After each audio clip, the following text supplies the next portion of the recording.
So Rajamouli గారు careful గా ఉండాలి. ఇప్పుడు ఈ మనుషులు రాజమౌళి గారు మూవీ మీద పడ్డారు, ఎక్కడ ఏ లీక్ దొరుకుతుందా దాన్ని తీసుకొచ్చి బజార్లో అమ్మేద్దామనే ప్రయత్నాలు మొదలు పెట్టేస్తారు, సక్సెస్ అయిపోతున్నారు. మహేష్ బాబు గారు జిమ్ లో వీడియోలు కానీ లేకపోతే యాక్షన్ షూట్స్ ఫోటోలు కానీ చాలా వరకు లీక్ అయిపోయాయి ఆల్రెడీ. నేను స్క్రీన్ షాట్ చేయలేను, ఎందుకంటే మన ఛానల్ ఏదైనా సరే 100% కరెక్ట్ గా ఉంటది, చెప్పేది నిజమే ఉంటది. నోరు తిరుగుతుంది కదా అని యారా ఊరే అనేకూడదు, తర్వాత నా చేయి తిరుగుతుంది, ఎలా తిప్పుతానో అలా తిరుగుతారు. మన దగ్గర బేరాలు లేవమ్మా. సూపర్ స్టార్ మహేష్ బాబు గారు ఎస్ఎస్ రాజమౌళి గారితో ప్రెస్టీజియస్ మూవీ ప్యాన్ వరల్డ్ సినిమా తెరకెక్కుతుంది. రియల్ గా గూస్ బంప్స్ వచ్చే టీజర్ అది. థియేటర్ లో చూస్తే ఆ సీన్ ఎలా ఉంటదంటే రియల్ గూస్ బంప్సే, నా భూతో నా భవిష్యత్తు అన్నట్టు ఉంటది.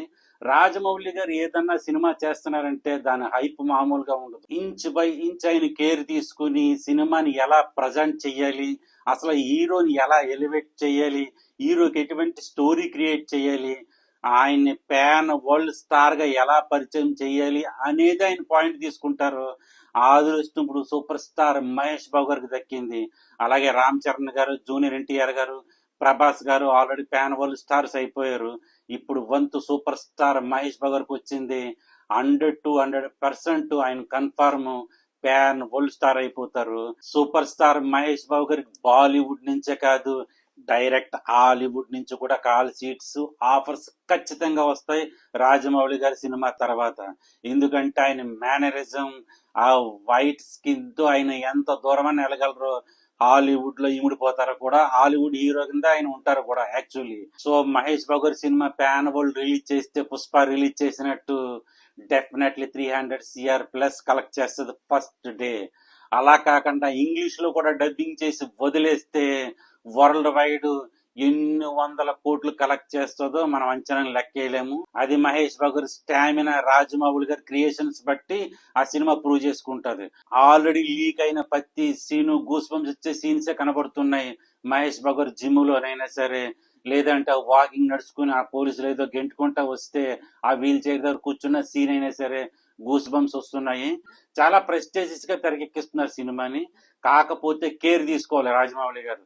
కేర్ తీసుకోకపోతే ప్రతి సీను లీక్ అయిపోయే అవకాశాలు ఉన్నాయి. మానవుడు ఎటువంటి వాడంటే తన సంతోషం కోసం, తన స్వార్థం కోసం ఎంత దూరమైనా వెళ్ళిపోతాడు. ఎవరి జీవితాలనైనా కాలు రాసి పెట్టేస్తాడు, నాశనం చేసి పెట్టేస్తాడు.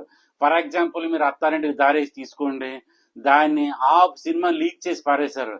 కానీ పవర్ స్టార్ పవన్ కళ్యాణ్ కనుక ఆయన క్రేజ్ తగ్గలేదు కనుక ఇంటర్వెల్ వరకే లీక్ అయింది. ఇంటర్వెల్ కాడి నుంచి ఎలా ఉండబోతుందో అన్న క్రేజ్ తో దాన్ని బ్లాక్ బస్టర్ చేసి కలెక్షన్స్ వరకు గుర్తించేశారు. కానీ గ్లోబల్ స్టార్ రామ్ చరణ్ గారు తేలిపోయారు, ఎగిరిపోయారు.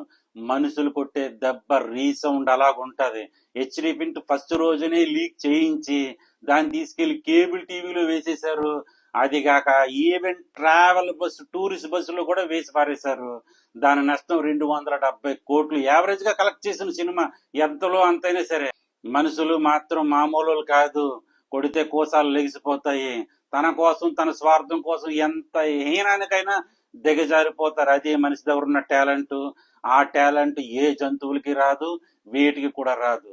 అఫ్ కోర్స్ రాకూడదు కూడా, ఎందుకంటే మనుషుల్లాగే జంతువులు కూడా క్రూరంగా ఆలోచించడం మొదలు పెట్టాయంటే స్మాష్ అయిపోతుంది ప్రపంచం. మరి మహేష్ బాబు గారు రాజమౌళి కేర్ తీసుకుని ముందుకు వెళ్ళాలని ఆశిద్దాం. మరి ఇది ఇక్కడికి నా రివ్యూ నచ్చితే లైక్ చేయండి, షేర్ చేయండి, ప్లీజ్ కామెంట్ మట్టు ఖచ్చితంగా చేయండి. Thank you so much, bye.